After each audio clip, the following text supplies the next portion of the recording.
According to the World Health Organization's website, the leading cause of disability worldwide is depression. And we know that stress and anxiety are close cousins of depression, right? We're all exposed to the deleterious effects of stress and anxiety on a regular basis. But the good news is that a well-known way of combating this is through daily mindful deep breathing exercises, such as what we do right here in our prehab therapy classes. That's the great news. And a really good exercise, as I've said many times, for doing this, for training ourselves to combat stress, anxiety, depression, and so on, a great exercise for this is the syringe.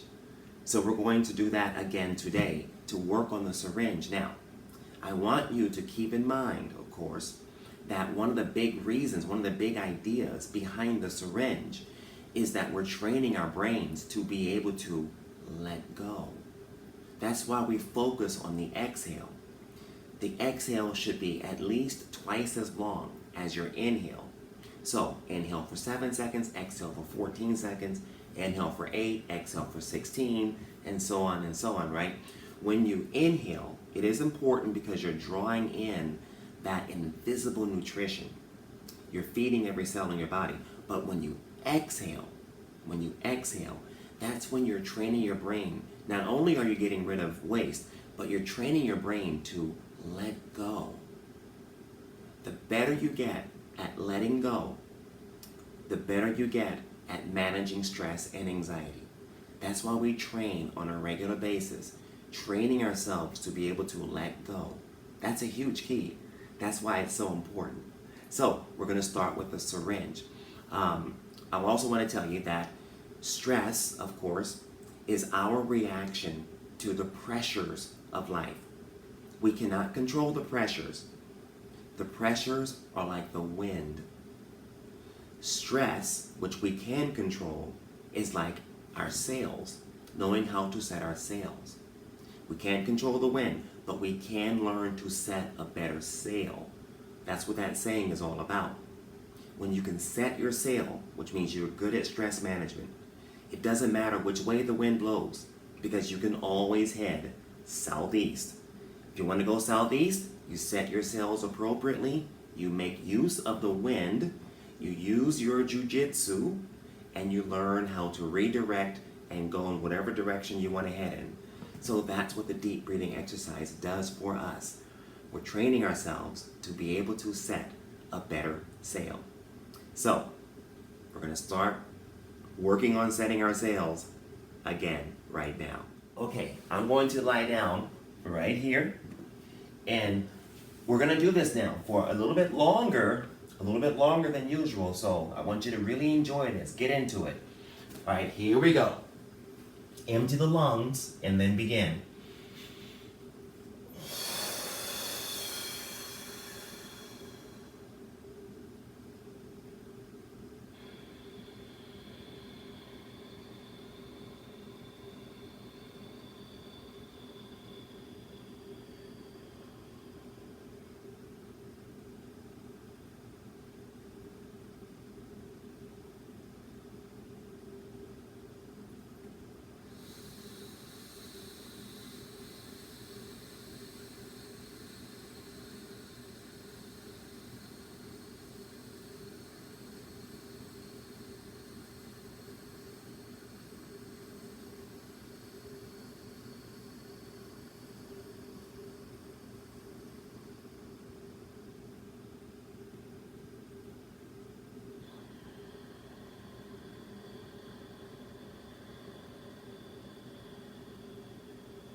Keep it going.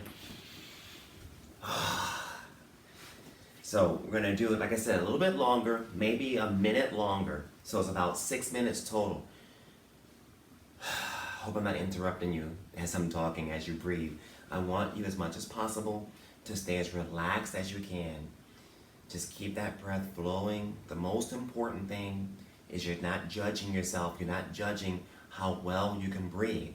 There is a standard that I'm giving you, but at the same time, it's mostly about just doing what you can do, being okay with that as you learn to strive for more and expecting that you're going to improve over time. Cannot overstate, the more you can do this without judging yourself, the faster you will improve. That's just the way it tends to work, because judging yourself is a mental block. Very difficult to not judge yourself when you are type A, like I am, when you're driven. It is very difficult to not judge yourself. But the best thing in the world is to be a naturally driven person, but then also learn how to not judge yourself and how to allow yourself to be where you are as you attempt to strive for more. That's the cool part right there. So you'll get there. You'll definitely get there. So about 30 more seconds of breathing. And again, if you can keep this in mind as you're doing your syringe exercise, you're also attempting to let go of your pelvic floor. Many people, according to statistics, have very tight pelvic floors. Many people have very lax pelvic floors. You don't want either. With any muscle, you want it to be toned and strong to be able to engage on command and relax on command. You've got to be able to do both. All right, finish that last exhale and then come up to a sitting position, sitting crisscross applesauce, or as I'm going to do, sit in half lotus.